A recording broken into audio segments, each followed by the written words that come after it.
부처님 가르침에 의지해서 법원님 모두 삶이 향상하시기 바랍니다. 진용 스님께서 내일 모레 태국을 간다 하셔가지고 본래 저는 오늘 법회를 못하고 가시는 줄 알고 지난주인가요? 이사하기 직전에 부다의 길 따라 선원을 갔어요. 저희가 이제 세미나를 했으니까 책도 좀 드려야 되고 또 먼 길 간다 하시는데 그래도 인사는 드려야지 해서 갔는데 마침 이제 오늘 법회를 하고 간다 하시더라고요. 그래서 다녀오시란 인사는 그럼 서울 가서 하겠습니다. 그래 해서 오늘 이제 인사드리러 왔는데 글쎄 그저께 제가 부산에서 그 부산 다대포 해수욕장 아시죠? 다대포 해수욕장 그야말로 해수욕장을 바로 내려다보는 작은 아파트에 제가 모시는 스님이 한 분 계셔요. 제 대학 다닐 때의 스승이셨고 출가 전에 제가 결혼할 때 줄에도 서주시고 아주 그 그림을 이렇게 잘 그리던 분이시고 공부가 굉장히 깊은 분이에요. 특히 기실론 쪽으로 아마 한국에서 당신을 잘 드러내지는 않지만 기실론에 대한 공부를 가지고 누구랑 토론을 한다면 으뜸 가는 분일 거라고. 유명한 철스님하고 오래 이제 모시고 살면서 공부한 이야기도 이제 많이 하시고 그러셔요. 요번에는 제가 시간이 없어가지고 목요일 날 서울 올라오는 기차표를 예약해 놓은 상태에서 그냥 스님 잠시 인사만 드리고 가겠습니다 하고 가서 뵈었거든요. 그날 저한테 그런 말씀을 하셨어요. 포교사가 되면 법부님 제가 하는 일이 포교사의 역할을 하고 있잖아요. 포교사가 절대 어디서 와서 법회하시오 이러면은 그냥 때 되면 가서 법회하고 나오면 또 그냥 다녀왔나 보다. 이렇게 법회하지 않아야 한다. 법회에 초청을 받으면 내가 어떤 주제를 어떻게 정리해서 전달을 하면 참으로 부처님 가르침을 전달하는 포교사로서 올바를까라고 고민해가지고 법회를 해라. 그리고 법회를 다녀오면 내가 오늘 법회에서는 이러이러하게 설법을 했는데 혹시라도 내가 법을 잘못 전달한 것은 아닐까라고 되돌아 반성하고 그런 일을 반복함으로써 포교사로서 법을 전달받는 불교 신자들에게 부끄럽지 않아야 한다라고 말씀을 하셨어요. 그게 저도 공감했고 스님한테 스님 저도 그냥 아무 준비 없이 가가지고 대충 한마디 하고 오지 않습니다. 저도 늘 어떤 주제로 어떤 이야기를 어떤 방법으로 전달하면 가장 잘 할까라고 고민하고 갑니다. 제가 잘 하도록 노력하겠습니다. 이래 말씀을 드리고 왔어요.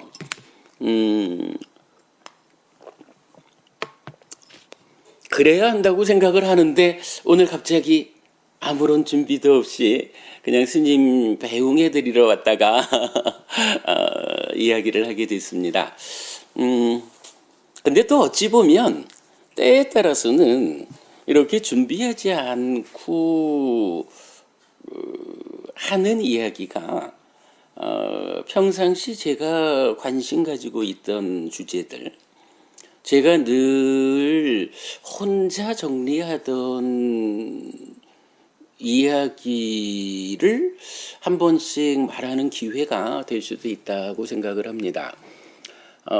지난 수요일 우리 부산법회에서는 요즘 우리 부산법회가 수행경전을 해설하고 있거든요.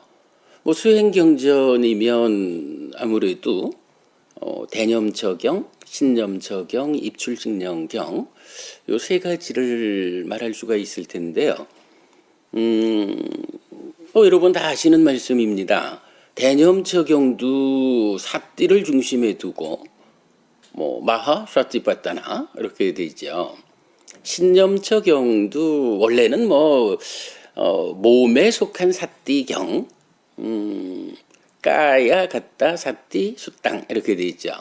그래서 대념처경이 신수신법이라는 네 가지 대상을 가지고 폭넓게 그러니까 수행 전체 영역을 각각의 수행이 전개되는 과정마다 신으로 출발해서 수로 넘어가서 심으로 진행돼서 법으로 완성되는 이 수행을 과정 설명하고 있죠. 신념처경이라고 하면 이제 그 중에 신에 속한 거, 몸에 속한 9가지 소분류의 대상을 주제로 좀 압축했다, 선별했다 이렇게 말할 수가 있어요. 그러면서 거기에 사선까지도 대상으로 넣고 그 이후에 깨달음까지의 과정을 대념처경하고는 좀 다른 형태로 설명하고 있고요. 그래도 어쨌든 이 경도 까야 갔다 사띠 숫따라 사띠를 말하는 경이죠. 그 다음에 마지막이 입출식념경, 입식 출식 요게 호흡이죠. 그리고 사띠 하는 경이죠. 그래서 호흡을 대상으로 사띠를 설하는 경전 이래 되죠. 몸에 속하는 9가지 소분류 중에 호흡이라고 하는 한 가지 주제만으로 수행의 전체 과정을 설명하고 있죠. 사실은 경전이 말하는 바의 수행은 그렇게 다양하지 않은 것 같아요.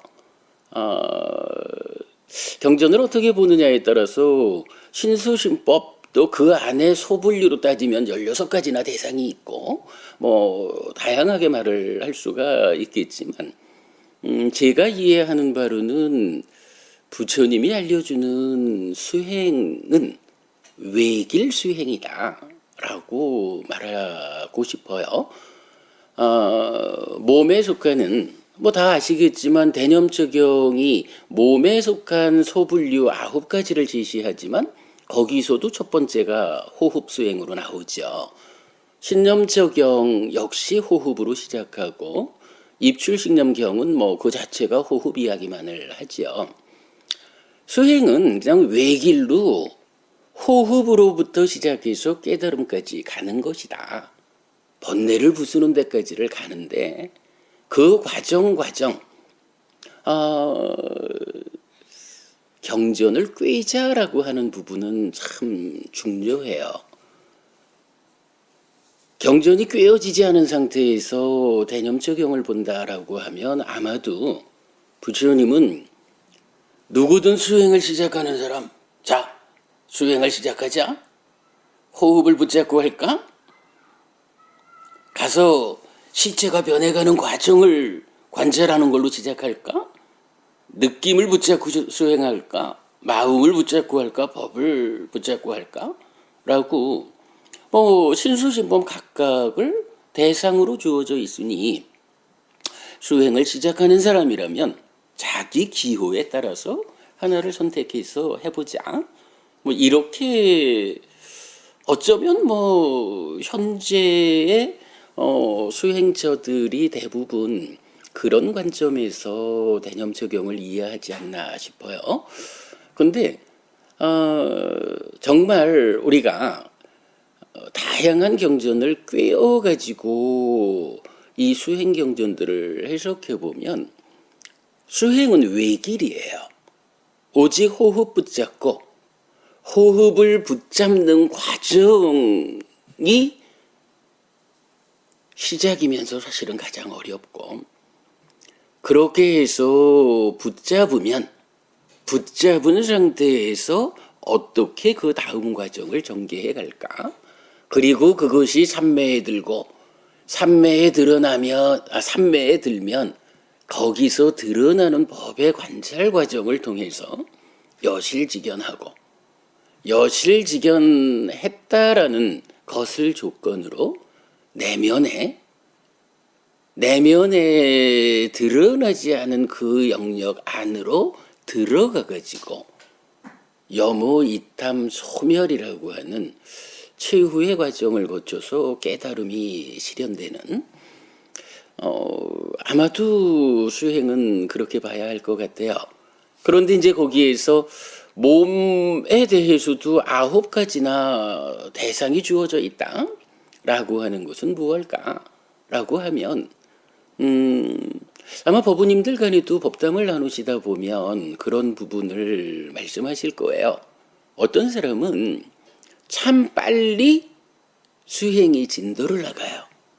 그래서 늦게 시작했지만 남들보다 훨씬 빠르게 대상을 딱 붙잡고 집중되어 가지고 삼매를 가고, 뭐 이런 수행자가 있는가 하면, 어떤 수행자는 굉장히 열심히 수행을 하는데도 불구하고 오랜 시간이 가도 호흡을 못 잡아. 호흡에 완전히 붙잡고 머물러 가지고 붙잡았기 때문에 보여지는 호흡을 대상으로 그 이후 과정을 가야 되는데, 붙잡은 듯 하면 어느새 딴 거 하면 얼고, 이게 잘 안 돼요. 경전은 4가지의 실천이 있다라고 말을 해요. 괴로우면서 실다운 지혜가 느린 그런 실천도 있고, 괴롭지만 실다운 지혜는 빠른 실천도 있고, 즐겁지만 실다운 지혜가 느린 실천, 즐거우면서 실다운 지혜도 빠른 실천, 이렇게 4가지로 수행자들의 수행의 과정을 지시하는데, 그 내용이 그런 것 같아요. 경전에서도 분명히 그 표현을 써요. 그러니까 태어나면서부터, 사실 태어난다라고 하는 건 뭔가요? 전생을 살았던 전생의 삶의 과정을 통해서 누적되어 있는 시기라는 내 마음이, 전생에서 죽었다라고 하면 이제 더 이상 죽은 몸과 함께 할 수 없으니까 그 몸을 떠나서 새로운 몸과 만나는 곳이 태어나는 거잖아요. 전생의 업이 어떻게 영향을 미쳐가지고 오늘 이런 조건을 가진 몸과 만났는지 하는 거야 뭐 아직 우리 공부 수준에서 볼 수 없겠지만, 그러나 부처님은 전생에 누적되어 온 이 시기, 이 마음이 새로운 몸과 만나서 태어났다. 그래서 한 100년쯤 이 몸과 함께 살아가야 한다라는 것을 말할 때, 이제 이 몸이 어떤 조건 상태일까라는 부분을 참 많이 강조하는 것 같아요. 물론 그 전에 전생부터 쌓아갖고 온 마음의 상태야 더 중요하겠죠. 그 이제 이런 부분이 고려된 표현인 것 같아요. 그러니까 태어나면서 타고난 탐진치가 아주 예리한 사람이 있다. 그런가 하면 태어나면서 타고난 탐진치가 예리하지 않은 사람이 있다. 이렇게 말을 해요. 그런데 탐진치가 예리한 사람은 그냥 세간살이를 무명에 덮여서 좀 마음에 드는 거는 붙잡고 마음에 안 드는 거는 밀쳐내고 이러면서 살아도 세간적인 교육, 세간적인 삶의 테크닉으로 또 그렇게 살아갈 거예요. 그런데 수행을 하자라고 하면 자, 어쨌든 우리가 평상시는 하루 24시간 동안 숨 쉬지 않는 때는 없잖아요. 그러나 24시간 동안 단 한 번도 내가 숨 쉬고 있다라고 자각하지 않고 내 코 밑에 공기가 들락이면서 이런 느낌을 주고 있네 라고 그 느낌을 직접 보는 경우가 없잖아요. 근데 호흡 수행 어디서 출발하나요? 바로 거기부터 시작하잖아요. 분명히 호흡 수행은 호흡을 보는 수행의 준비 과정에서 그렇게 말하거든요. 몸을 잘 가다듬고 내 마음을 바로 거기로 지향하고 그 지향된 자리에다가 삿띠를 생겨나게 하자. 그래서 그 생겨난 삿띠가 내 마음을 요 한 자리에 묶어두자. 붙잡자. 그래서 사또와 아싸사띠, 사또와 빠싸사띠. 오직 사띠 하면서 들이쉬고 오직 사띠 하면서 내쉰다. 내 마음이 딴 데 가려고 할 때마다 발견해서 붙잡아가지고 이 자리에 머물러라. 요거 하는 게 사띠 하면서 들이쉬고 사띠 하면서 내쉬는 거죠. 그렇게 그 자리에 딱 붙잡아 매면 경전은 이게 눈을 뜨는 것이다 라고 표현을 해요. 눈을 뜨는 것이다. 눈을 떴다라는 것이 이제 호흡이 주는 느낌을 보게 되었다라는 거죠. 그러면 보이기 때문에 보이는 호흡을 대상으로 이어지는 수행이 진행돼요. 근데 이게 타고난 탐진치가 예리한 사람은요, 이게 잘 안 되는 거예요. 그냥 경지연이 말하는 대로 자, 내 마음을 콧구멍 아래에 어느 한 점으로 지향을 해보자. 요거 지향도 잘 안 돼요. 실제로 우리 법우님들 중에 어떤 분은 열심히 수행을 하려고 하는데 스님 호흡이 안 보여요. 이렇게 말하는 분들이 있어요. 근데 이건 사실 참 곤란해요. 다른 방법이 잘 없어. 대신 봐줄 수 없잖아요. 여러분, 우리 불교 수행이 그런 거죠. 부처님도 내 대신 내 호흡을 봐주지 않잖아요. 내 안에서 일어나는 일은 오직 내가 해결해야 되거든.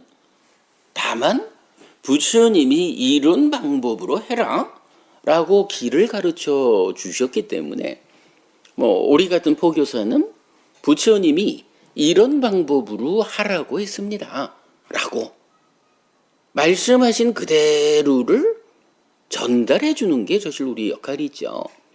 그러면 그렇게 전달받은 그 방법 그대로를 가지고 보완해내는 거는 스스로 해야 되잖아요. 여러분, 이런 이야기, 부처님이 법을 설했어요. 그 법을 잘 받아서 전달해요. 그 법에 근거해서 내 스스로 보아요. 이렇게 말한, 그러니까 이 내용을 말하는 교리가 어떤 게 있죠? 진화부부님, 이렇게 부처님 가르침을 붙잡고 그 가르침의 안내를 받아가지고 하는 일은 내가 하는 거예요. 요걸 나타내는 교리가 어떤 게 있어요? 한문권에서는 보통 자등명, 법등명 그러죠. 근데 니까야적인 표현으로는 자주, 법주, 스스로 섬이 되어라, 법으로서 섬을 삼아라 이렇게 말하죠. 뭐 섬이라는 것은 뭐 하여간 이 윤회의 바다 뭐 이렇게 말하는 이 괴로움의 바다 가운데에 섬이 있다. 아주 안전하고 행복한 자리죠. 스스로 그러한 섬이 되어야 하는데 누구나 자기 방식대로 노력만 하면 그러한 섬을 만드느냐? 아니라는 거죠. 스승이 필요한 이유가 거기 있는 거죠. 완성된 스승인 부처님이 어떻게 하면 그러한 안전하고 평화로운 완성된 삶을 실현할 수 있을까? 라고 길을 가르쳐 주셨잖아요. 우리가 공부하는 게 그거죠.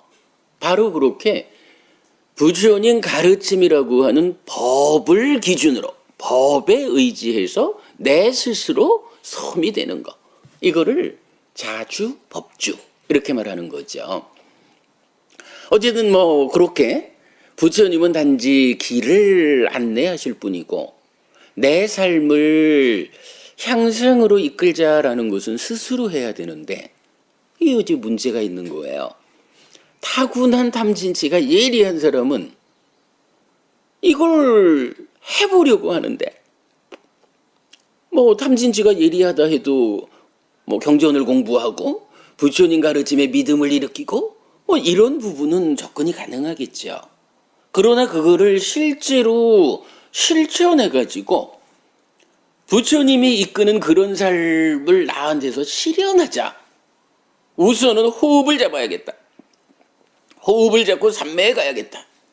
삼매 위에서 드러나는 법들을 대상으로 이어지는 과정을 잘 실천해서 깨달음을 실현해야겠다.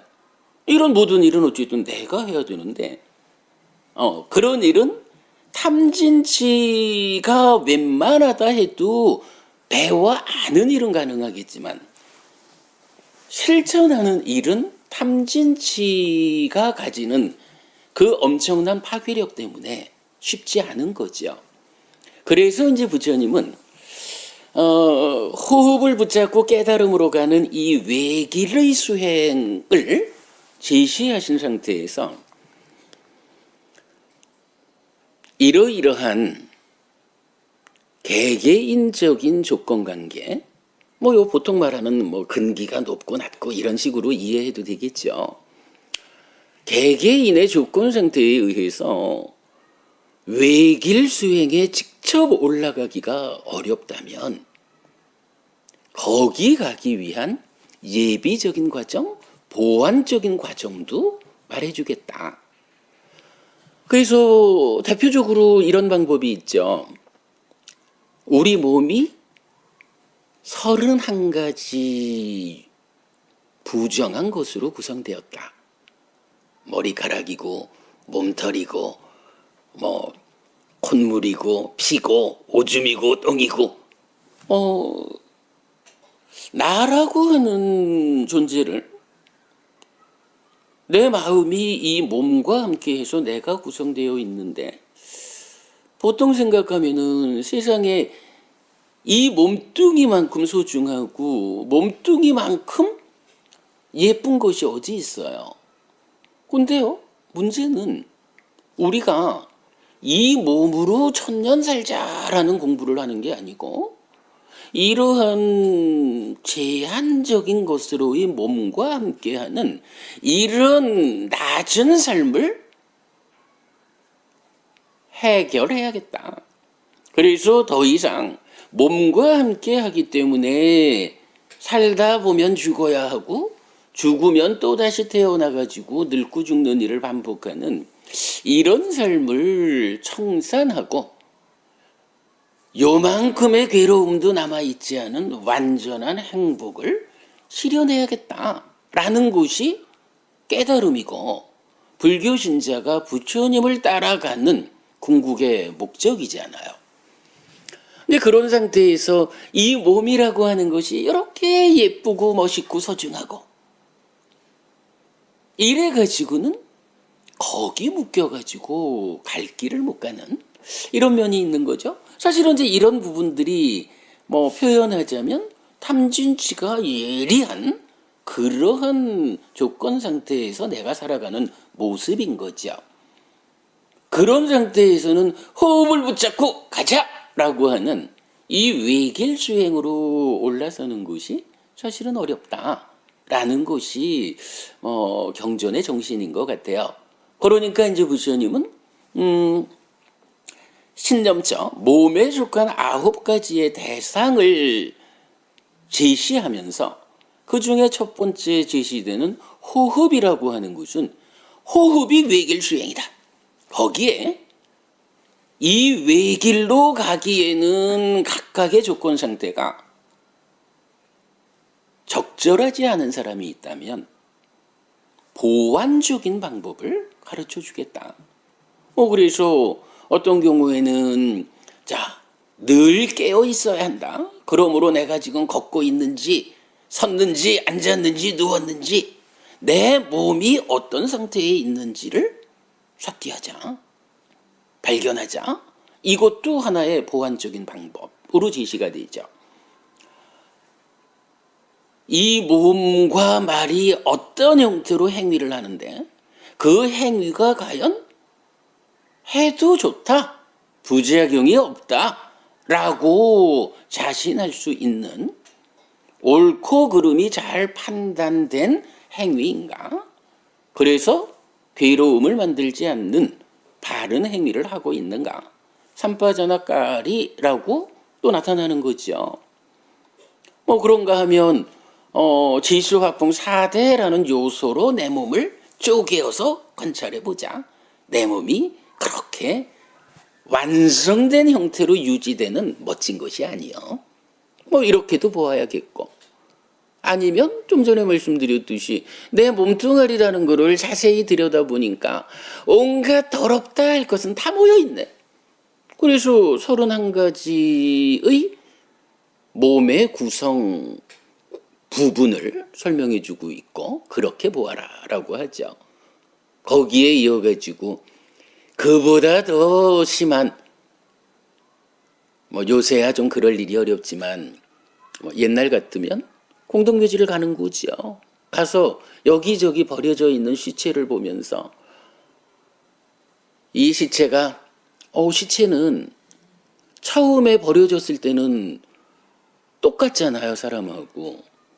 그런데 그것이 한 3, 4일 지나면서 부풀어 오르고 검푸름빛이 나고, 그러다가 그것이 시간이 지나가면서 살쪄름은 다 떨어져 나가고 근육만으로 붙어 있다가 더 시간이 지나면 근육까지 다 사가가지고 경전은 좀 상세하더라고요. 두개골은 저기 있고 엉덩이뼈는 저기 있고 정강이뼈는 저기 있고 상세하게 이런 뼈가 뼈대로 흩어져 있는, 거기에서 더 시간이 지나면 아예 그 뼈들조차도 사가가지고 하얀 분말이 되어가지고 흩어지는 이런 내 몸의 변화, 마음이 떠난 이후의 몸이라는 것이 어떻게 되는지 이거를 지켜보면서 경전은 명확하게 말하죠. 내 몸하고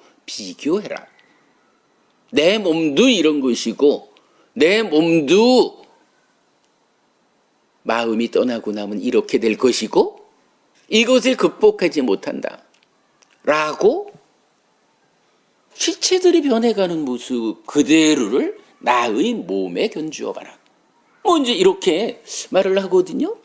이런 부분들이 그 자체를 내상으로 깨달음으로 가라 이렇게 보기보다는 호흡을 붙잡고 외길로 깨달음으로 가는 과정에 그 예리한 탐진치의 방해로 수행이 진도를 나가지 못한다면 그때 그런 방법들을 동원해가지고 보완책으로 삼아가지고 우선 탐진치를 가라앉히고 그 예리함이 무뎌지게 되면 이제 호흡을 붙잡아야겠다 라고 호흡으로 되돌아와서 호흡 외길 수행을 간다. 근데 이게 심지어는 호흡을 잡는 경우만 나타나질 않아요. 경에 따라서는 제3선과 제4선의 차이에 부정관이 들어가 있기도 하고, 그러니까 깨달음으로 가는 먼 과정 중에 이 탐진치라고 하는 것이 아주 거친 투박한 탐진치는 시작할 때 작용할 거고, 사람에 따라서 각각의 조건 상태가 저 제3선, 제4선 이 높은 수행의 경지에 가서 그때 강력하게 방해하는 뭐 이런 탐진치의 작용도 있을 거고, 어쨌든 이제 각각의 사람들마다의 경향에 따라 수행이 전개되는 과정에 그런 방법을 보완적으로 활용해서 외길 수행에 올라서야 한다. 뭐 이제 이런 이야기를 이제 수행의 중심 주제로 잡고 있는 것 같아요. 아무튼 이제 부산 법당에서 요즘 이 세 가지 수행 경전의 해석 과정을 가고 있는데 좀 길게 했어요. 세 가지 경전 모두가 사띠를 말하는 경전이니까 사띠가 무언지 모르고는 뭐 그냥 앉아봐 하면 앉을 수는 있죠. 1시간 동안 버텨봐 이러면 버틸 수는 있을 텐데, 정말로 우리가 앉아가지고 남보기에 수행하는 것처럼 보이기 위해서 1시간 앉는 거 아니죠, 법부님. 대념 적용, 신념 적용, 입출 신념경으로 이어지는 이 세 가지 중심되는 수행의 경전이 모두 사띠를 중심에 두고 설해졌다라는 부분을 주목해야죠. 그래서 이제 우리 부산법당에서 그렇게 공부를 했어요. 지난 1월 달에 시작을 했는데 사띠에 대해서 먼저 알아야겠다. 사띠에 대해서 가장 정확한 많은 답을 주는 부분이 경전에 어디에 있을까요? 빠지고사 법부님 어떻습니까? 경전의 어느 부분에 사띠란 이런 것이다, 이 사띠를 이렇게 힘있게 해서 깨달음으로 나아가라, 삶을 향상하라, 이런 부분이 있을까요? 그 세 가지는 이제 수행 경전이라고 분류를 하고, 그 외에 이렇게 볼 수가 있더라고요. 상류타 니까야가 그러겠죠. 결집을 하면서 길게 설해진 경전 34개를 먼저 추리잖아요. 디가니까야죠. 그 다음에 뭐 중간 길이로 이렇게 되지만 하여간 152개의 경전을 또 한 무리로 해서 추려낸다고요. 아찌마니까야거든요. 이렇게 해서 186개의 경전이 비중 있게 먼저 추려지고 나면 그 다음에 결집을 하는 방법이 어떤 같은 주제를 가지고 설해진 경전 중에 같은 주제를 가진 경전을 모아보자 라고 하는 게 상류따니까야죠. 그래서 56번 상류따까지, 그러니까 56개의 주제, 공통된 주제의 경전을 모은 게 상류따니까야인데, 그 중에 47번째 상류따가 염처 상류따, 사띠와 관련한 상류따거든요. 거기에 이제 경전 뒷부분은 수행을 설하는 상류따가 대개 반복 기법을 쓰지만 50개인가 40개인가 이 경전이 50개의 경전 각각의 어떤 측면에서 사띠를 이 사띠빠따나 수행을 설명해 주거든요. 그래가지고 우리가 염처 상류따의 50개 경전을 1월 달부터 시작해서 다 보았어요. 다 보고 나니까 사띠를 조금 알겠더라고요. 그리고 나서는 그 공부의 과정에서 이렇게 조금씩 드러난 수행과 관련해서 우리가 정말로 정리된 알미 필요하다라는 부분을 뭐 수행의 어떤 중심 개념을 설하는 이야기로 몇 주간 하고, 그리고 나서 대념 적용을 5월 달인가 6월 달인가 들어갔어요. 대념 적용을 그 안에 있는 이야기와 관련한 교리적 주제를 좀 다 포함해서 법회를 하다 보니까 11월 첫 주, 우리 이제 그 세미나 준비 때문에 3주간 방학을 할 때, 방학하기 바로 전주에 대념 적용을 마쳤어요. 그러니까 거의 뭐 한 10달 가까이 걸려서 대념 적용까지 온 거예요. 그리고 세미나 마치고 12월 첫 주부터 지난주죠. 지난주부터 이제 신념 적용에 들어가서 지난주 공부를 하고, 본래는 이제 요번 주에는 신념 적용에서 말하는 이 호흡 수행의 준비 과정, 수행에 출발하는 자리를 설명을 해야 되는 시점이에요. 대념 적용하면서 한번 했지만 이게 몇 달간 우리 공부가 진행됐으니까 하고 싶은 이야기가 조금 더 보충되어 있잖아요. 그래서 수행의 구체적인 테크닉, 호흡이라는 것을 어떻게 보아서 그걸 붙잡고 출발해야 되나? 그걸 붙잡기 위해서 사띠는 어떻게 생겨나게 해야 하나? 이제 이런 부분을 이제 설명할 순서였어요. 그런데 법회를 막 시작하려고 하는데, 그 참 뭐 몇 명 모이지도 않는 법우님 중에 한 분이 지난번 우리 세미나에 와서 처음 만난 분인데 30대 초반의 젊은이에요. 근데 출가를 한 것도 아니면서 세간살이를 떠난 거예요.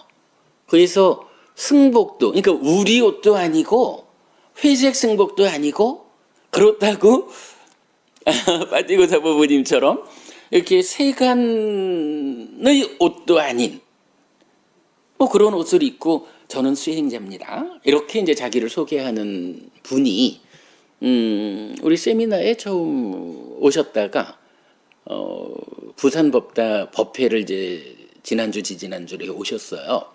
근데 이가 수업을 막 시작하려고 그러는데 질문을 하는 거예요. 예류자에 대해서 좀 구체적으로 알고 싶습니다. 그리고 또 하나는 여러 사람이 해피 스님이 강의한 동영상을 보고 수행에 대한 의문을 갖고 있습니다.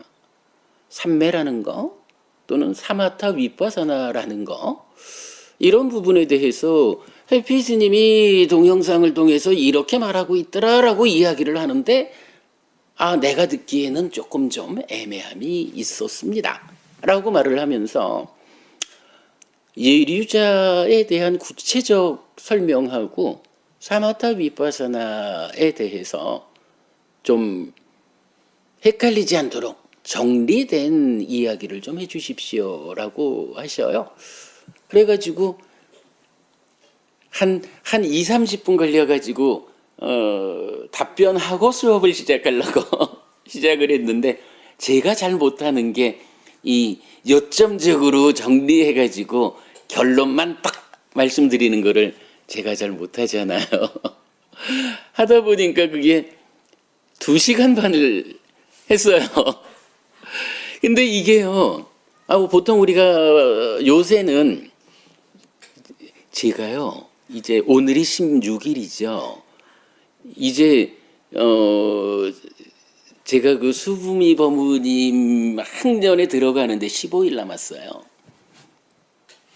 15일 남았다고. 저도 15일 지나면 60대입니다. 저도 이제 어느새 60이 되었어요. 이러다 보니까 옛날 같지 않아서, 옛날에는 저도 뭐 그냥 법회를 하다 보면 2시간 동안 거의 안 쉬고 주로 수업을 했었죠. 근데 요새는 제가 그게 힘이 들어요.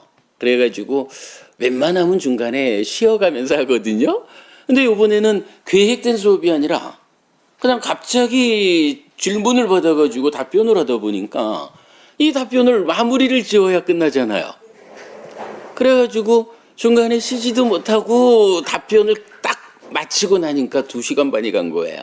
오늘 수업은 이걸로 대신했습니다. 이렇게 됐는데, 아니 이게 그 마칠 때쯤 가니까 진짜 뒷골이 땡기는 거예요. 나 뒷골 땡겨요. 이제 그만합시다. 이러고 이제 맞춰갔거든요.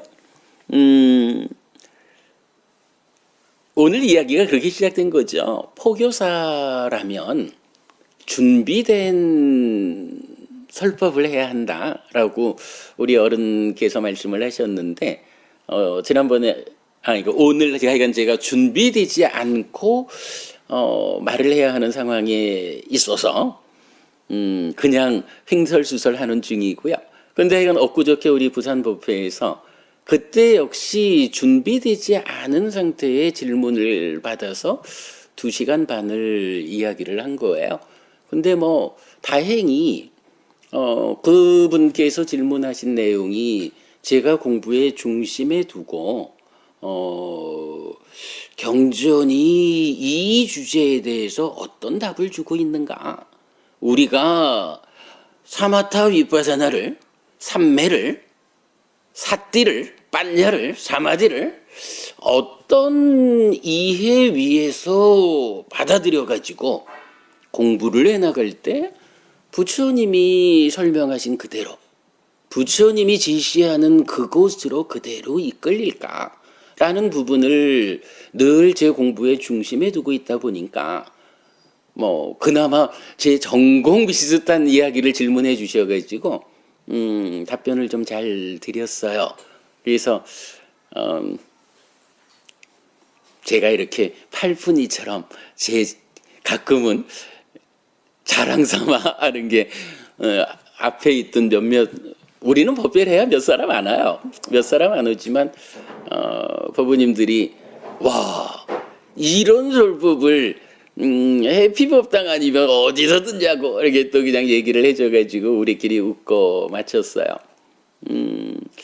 오늘도 뭐 제가 준비되지 않은 상태에서 그냥 갑자기 이렇게 이야기를 하느라고 뭐 이런 얘기를 좀 하고 있어요.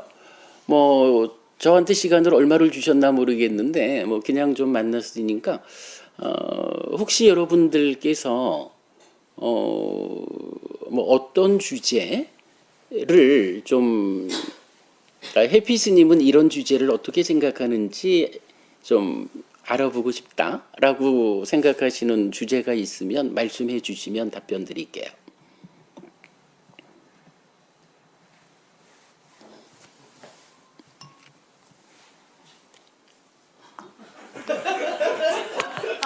질문을 안 하시면 제가 저는 이런 이야기는 늘 해요. 제가 뭐 출가한 지 오래 안 된 사람이 있죠. 뭐 여러분 다 아시지요. 뭐 그래서 공부한 시간이 작으니까 여러 가지 부족한데 그래도 제 눈에 뜨인 것이 뭐냐 하면 한국 불교 말고 테라와다 불교 안에서 대략 3가지 정도는 우리 수행자들께서 오해하고 있는 문제가 있다라고 보는 게 있어요. 그 어떤 3가지를 오해하고 있을까라고 제가 한번 말씀을 드려볼게요. 법부님들 생각은 어떠신지 한번 각각이 따져보셔요. 첫째로는 이런 말 하지요.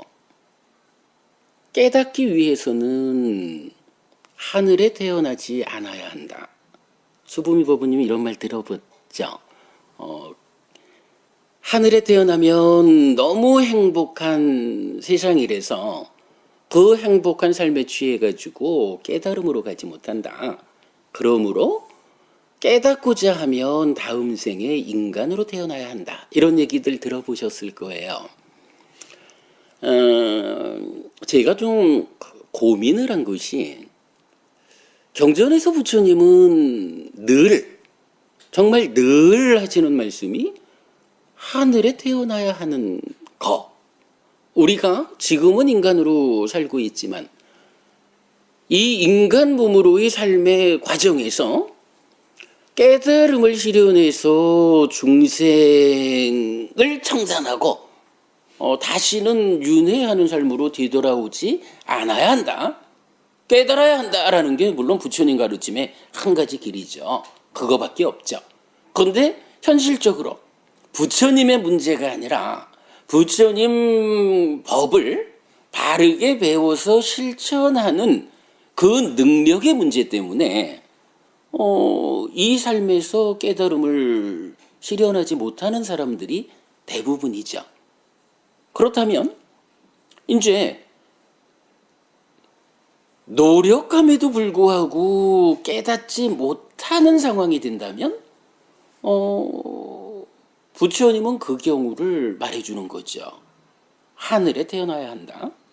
하늘에 태어나는 것은 이렇게 좋은 일이다. 그러므로 해탈해야 하고 해탈하지 못하는 경우라면 하늘에 태어나야 한다. 라고 수도 없이 말씀을 하시는데 여기에서 깨닫기 위해서는 하늘에 태어나면 안 됩니다. 그러니 올바르게 부처님 제자된 자라면 하늘에 태어날 생각하지 말고 다음 생에도 인간으로 태어나야 됩니다.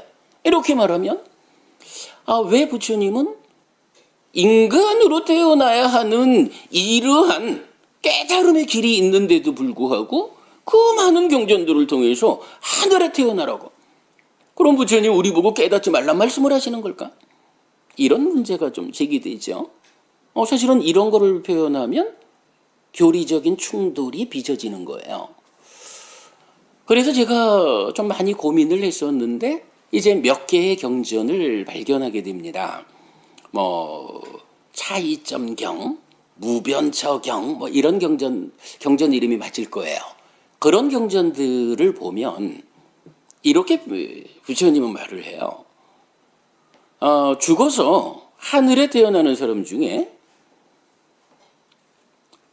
배우지 못한 범부가, 달리 말하면 부처님에 의해서 해탈된 삶의 실현 방법을 배우지 못한 이런 사람이 다른 가르침에 의해서 하늘에 태어난다면, 하늘에 태어날 수가 있죠. 삼매를 닦고 하면. 그러나 이제 부처님 입장에서는 이렇게 중생으로의 삶의 영역을 벗어나서 해탈된 삶이 실현되는 이 과정으로 들어가지 못하면 다 이게 배우지 못한 범부인 거라. 불교 신자 마찬가지예요. 우리도 사쌍팔배라고 불리는 성자의 영역에 들어가지 않는 한 우리를 공부하는 자라고 안 한다고. 그죠? 경전에서 공부하는 자, 유학이란 말을 쓰죠. 유학이라고 불리는 분들이 사쌍팔배의 성자라. 우리가 아직까지 이 해탈의 영역으로 발을 딛지 못하면 아무리 열심히 공부를 해도 아직은 범부라. 그러나 다른 범부하고는 좀 다르죠. 왜냐하면 아직까지 내가 몸을 옮겨놓지는 못했지만 가는 길은 배워 알잖아요. 부처님 제자는.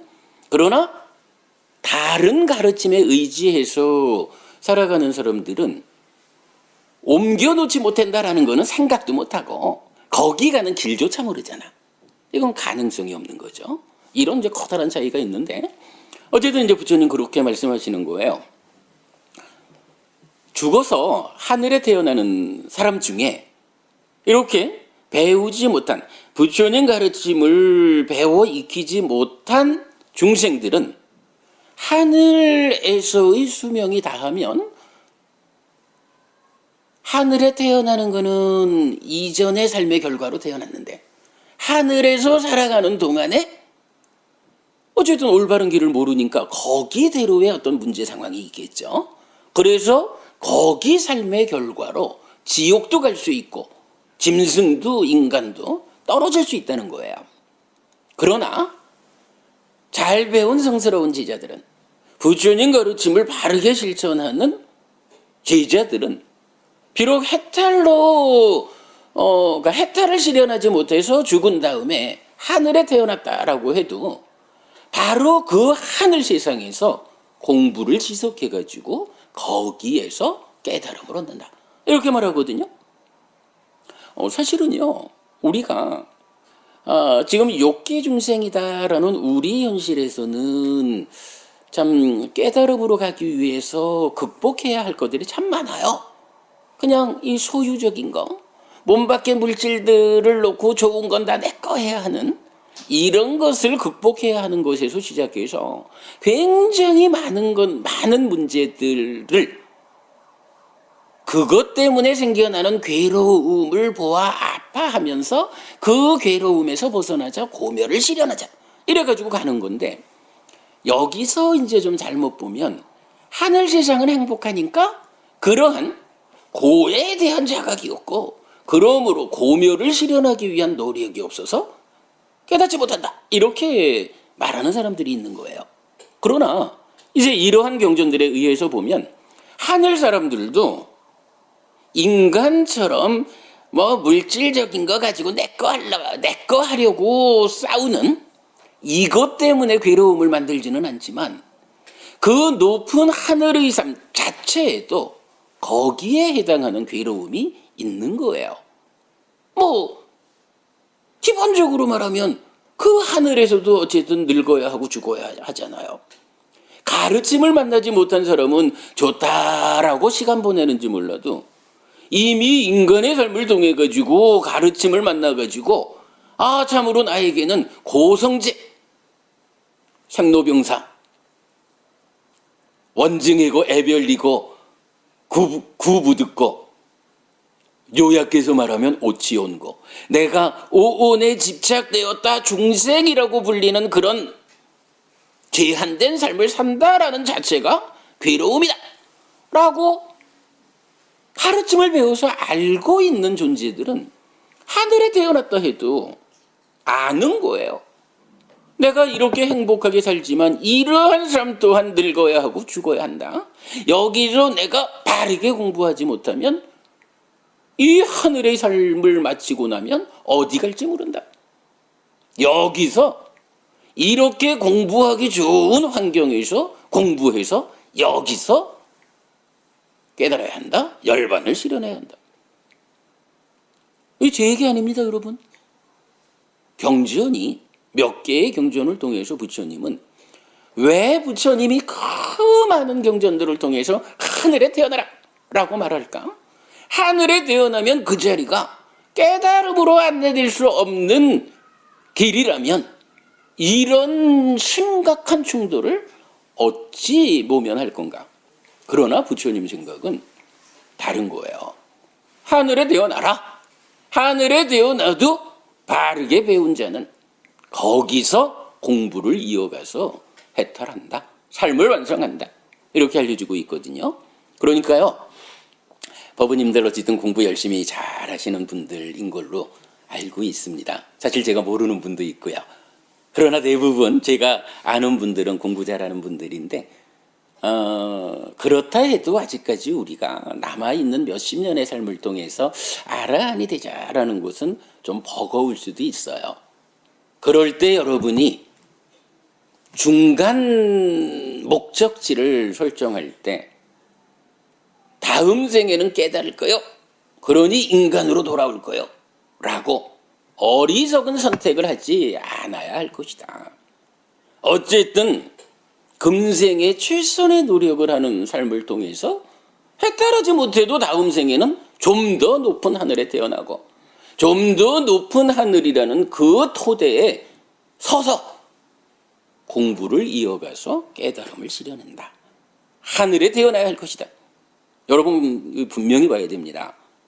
여러분들처럼 공부 잘하고 가르침을 실천하고자 하는 사람들이 또다시 인간으로 태어나야 한다라고 하면 그거 보는 다른 사람들이 아이고 대충 살고 인간으로 오지 뭐 이래 안 할까요? 여러분들이 하늘에 태어나는 모습을 보여줘야죠. 테라와다 안에 있는 오해 중에 사실은 제가 볼 때 굉장히 중요한 오해가 이 한 가지 같아요. 그 다음에 이제 두 번째 오해가 뭐냐 하면 참 많은 사람들을 만났어요. 부처님이 말씀하시기를 내 가르침도 믿지 말고 네 스스로 확인되는 것만 믿어라. 확인되는 것을 따라라. 이렇게 말했다고. 무슨 경이죠? 뭐죠? 무슨 경? 경에서 이렇게 얘기를 합니다. 부처님을 만난 한 마을에 하여간 한 마을에 천장쯤 되는 이가 부처님한테 부처님, 우리 마을이 번화한 곳이다 보니까 굉장히 많은 스승들이 찾아옵니다. 와서는 이러이러함으로 내 말을 믿어라 라고 말을 합니다. 자, 이거는 전승된 가르침이니까 따르시오. 이것은 아무개 스승이 가르친 말이니까 따르시오. 이거는 이렇게 퍼져 있는 말이니까 따르시오. 굉장히 다양한 이유를 들어가지고 이러한 가르침을 따라서 살아야 합니다라고 말을 한다는 거예요. 부처님 생각에는 어떻습니까? 우리가 이렇게 다양한 가르침 가운데 정말로 어떤 가르침을 따라야 하겠습니까? 라고 하니까 부처님이 이제 천지양이 말한 그대로 전승되었기 때문이라거나 많은 사람이 말하기 때문이라든가 아무개 스승이 말했기 때문이라든가 이렇게 이런 것들을 원인으로 따라가서는 안 된다. 그대가 스스로 잘 들여다보아야 한다. 그래서 그 스승이 말하는 것을 내가 실천하면 내 안에서 탐진치가 일어나는 것일까? 일어나지 않는 것일까? 그래서 따라서 행할 때에 탐진치가 생겨나는 가르침은 멀리하고 탐진치가 생겨나지 않는 가르침은 따라서 행하라. 그것이 어떤 공부를 우리가 따라해야 합니까?에 대한 답이다. 이렇게 말해주는 거예요. 그랬더니 이제 사람들이 우리 테라와다 안에서 제가 여러 번 부딪힌 대화입니다. 부처님이 보라 이거요. 왜 그 마을 이름이 생각이 안 날까? 경전 이름이 있어요. 부처님이 경에서 그렇게 내 이야기도 따라하지 말고 내 이야기도 그냥 믿지 말고 스스로 확인해가지고 탐진치가 일어나지 않는다라고 확인되는 가르침만 따라하라고 했지 않았습니까? 그러니 우리가 경전을 볼 이유가 뭐가 있습니까? 오직 앉아가지고 수행을 해서 내 안에서 탐진치가 생겨나지 않는 그 길을 찾아가면 되지 않습니까? 왜 우리가 경전을 보아야 합니까? 교리 공부가 왜 필요합니까? 라고 굉장히 자주 있었던 대화예요. 제가 뭐라고 답변을 하냐 하면요. 도부님, 기왕의 경전을 인용하려면 경전을 반토막만 인용하지 말고 경전을 좀 다 보십시오. 제가 이렇게 말을 해요. 왜 그러냐 하면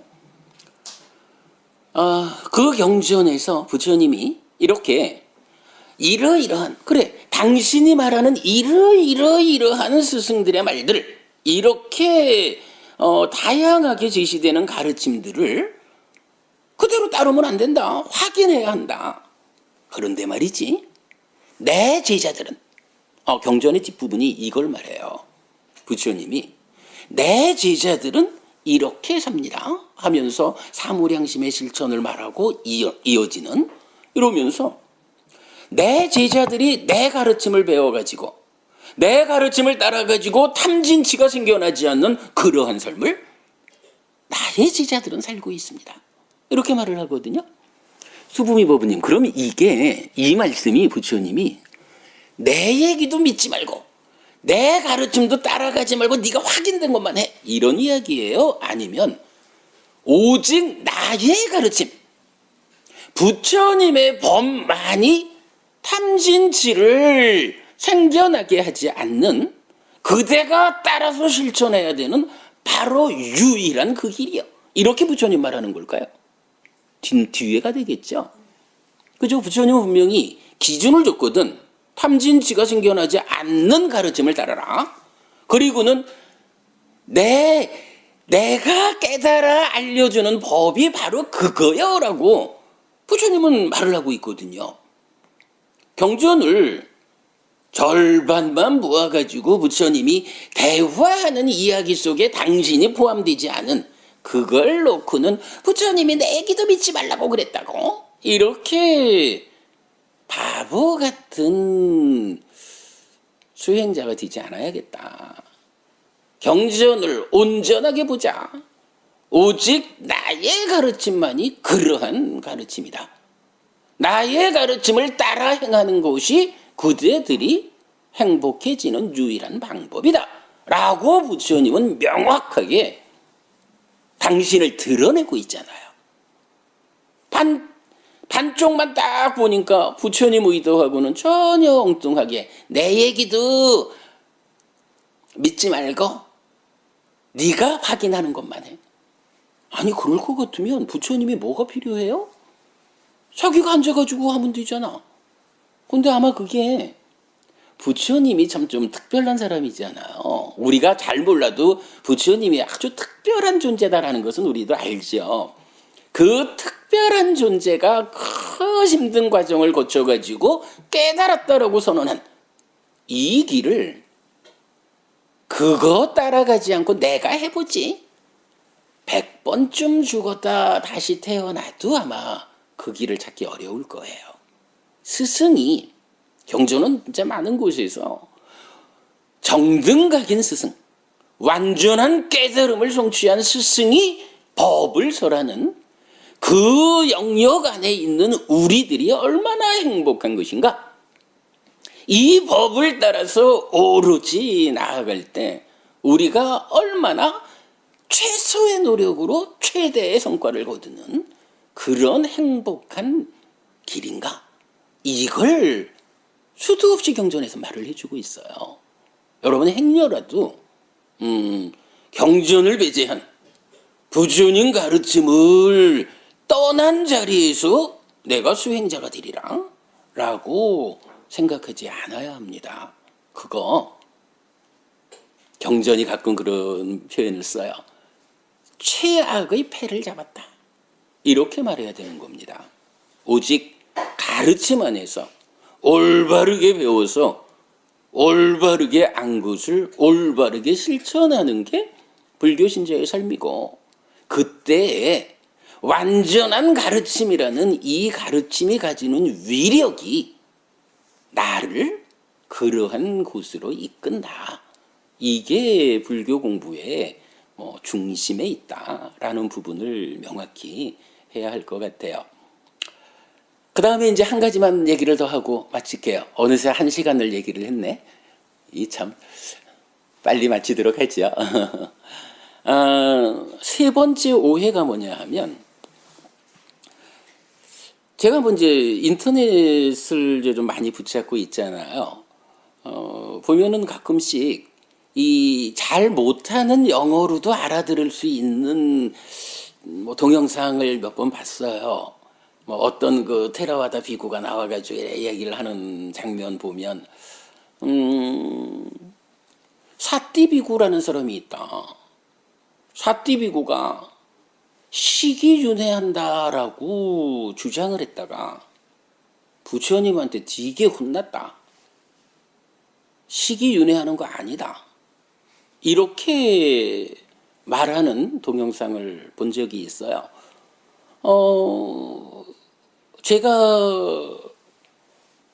제가라고 말하면 안 되지.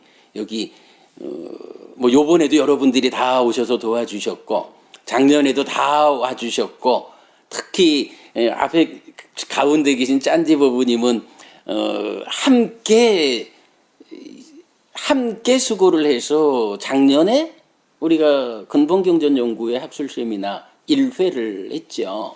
올해는 하여간 깨달음을 했지만 작년에 윤회의 진실이란 주제로 세미나를 했는데 정말 경전이 알려주는 윤회에 대한 확정적 결론 이런 부분은 그렇게 어렵지 않은 것 같아요. 한 가지 조건은 경전을 바로 보면. 자, 사띠비구가 나오는 경전이 있어요. 맞지마니까야 38번 가래멸진의 큰경 이렇게 돼 있죠. 이 경에서 사띠비구가 이러이러하게 식이 윤회한다라고 주장을 해요. 그러니까 선배 비구들이 사띠비구가 그렇게 생각합니까? 네. 그거 적절하지 않습니다. 견해를 바꿔야 합니다. 하는데도 안 들어요. 그러니까 부처님한테 가서 일러줘요. 부처님, 저 사띠비구, 이게 단어가 우리가 대념제경 이렇게 말하는 사띠는 SATI예요. 사띠. 근데 그 비구 이름은 SA의 장음이 붙은 사띠야. 사띠야. 조금 달라요. 사띠비구인데, 사띠비구가 이렇게 견해가 잘못되었는데, 일러줘도 고칠 생각을 안 합니다. 하고 일러주는 거예요, 부처님한테. 그러니까 부처님이 사띠비구를 불러요. 그래가지고 물어요. 그대가 식이윤회한다라고 말했느냐? 네, 부처님. 제가 부처님한테 배워 알기로 식이윤회합니다. 이렇게 대답을 해요.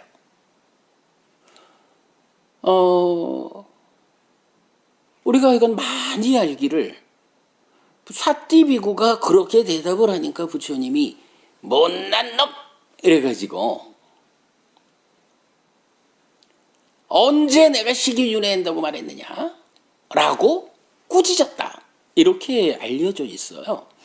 근데요, 이 경우에는 경을 온전히 보십시오도 아니라 그 대화가 이루어지는 그 자리를 조금만 더 보면 좋겠어요. 경에서는요, 부처님이 사띠비구한테 2번 질문을 해요. 첫째로, 사띠요, 그대가 식이윤회한다라고 말했느냐? 그렇습니다, 부처님. 제가 부처님한테 배운 바 식이윤회한다고 알고 있습니다. 부처님, 2번째 질문을 해요. 그 식이 어떤 식이냐?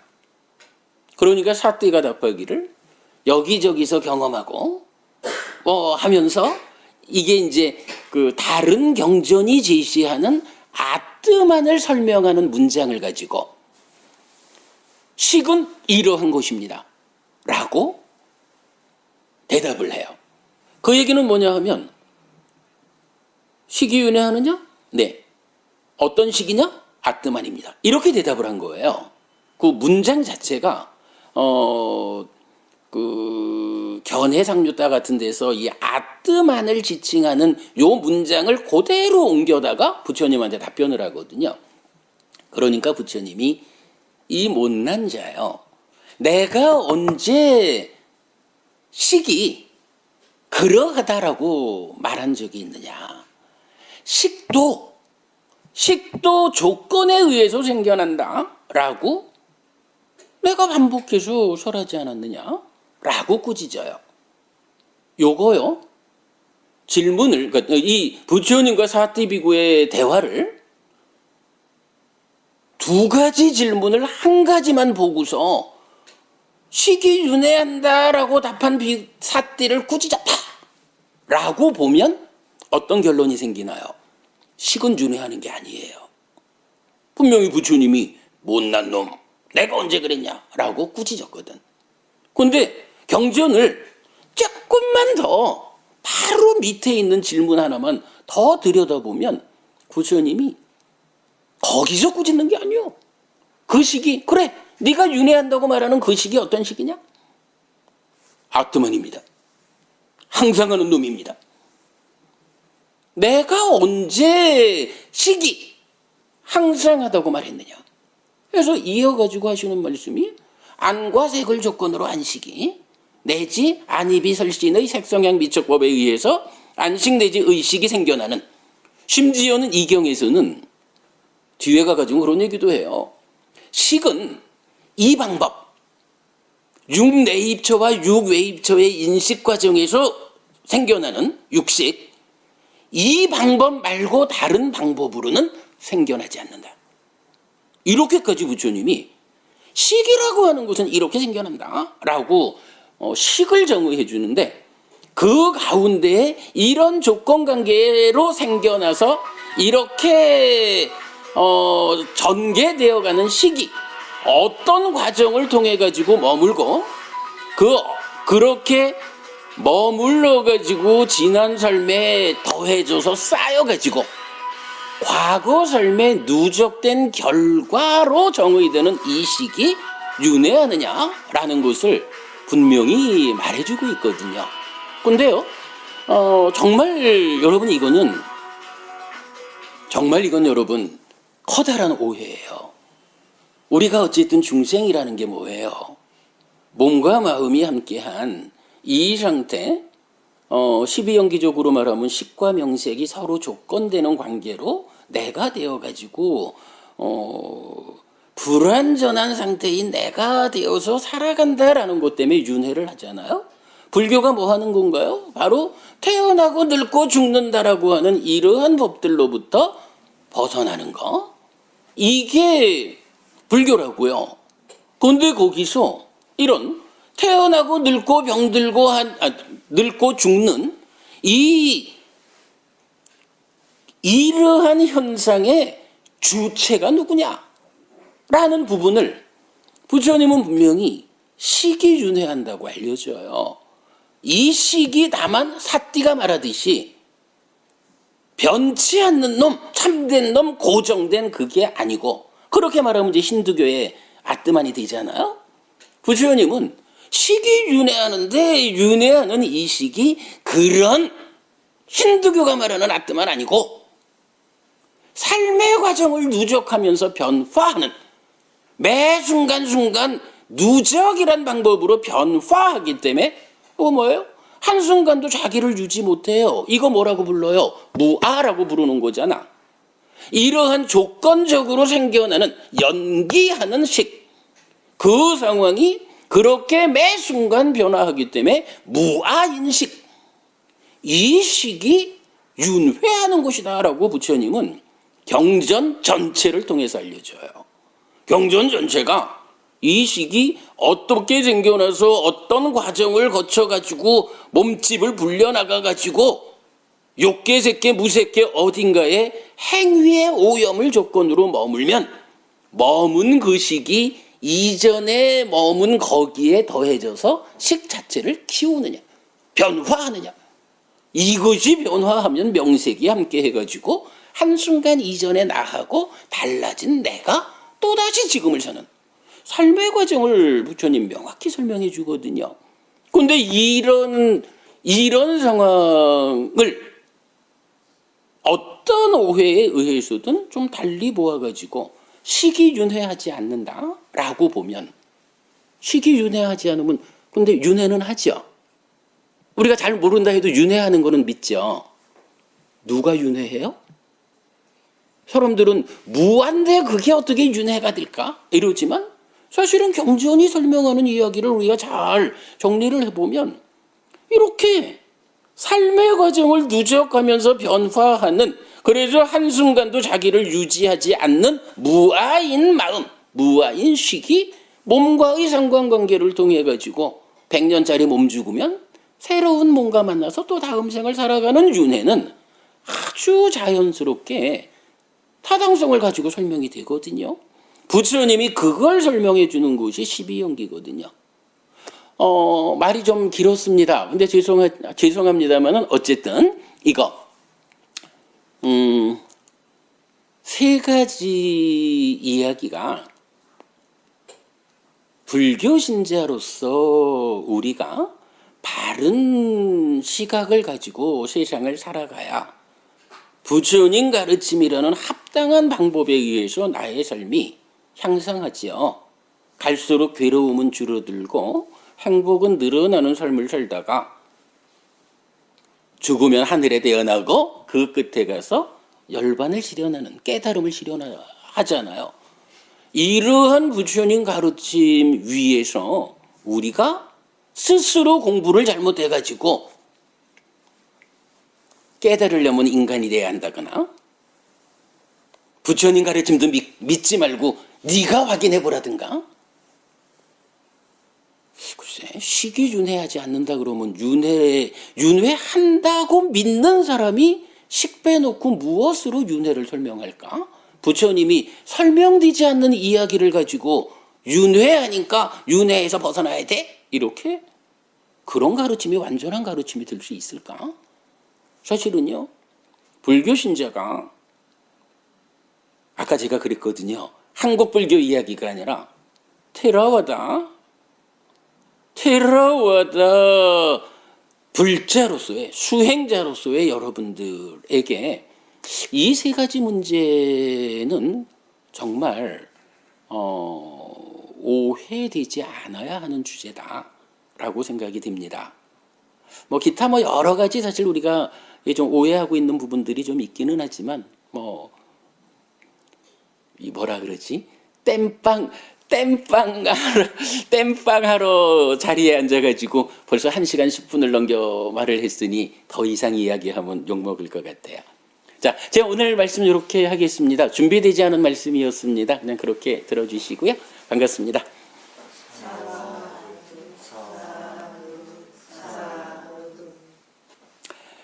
아까 자주법주란 말을 했습니다. 가르침에 의지해서 법부님들 스스로 자기의 삶을 향상하는 모범적인 불자 되시기 바랍니다. 감사합니다.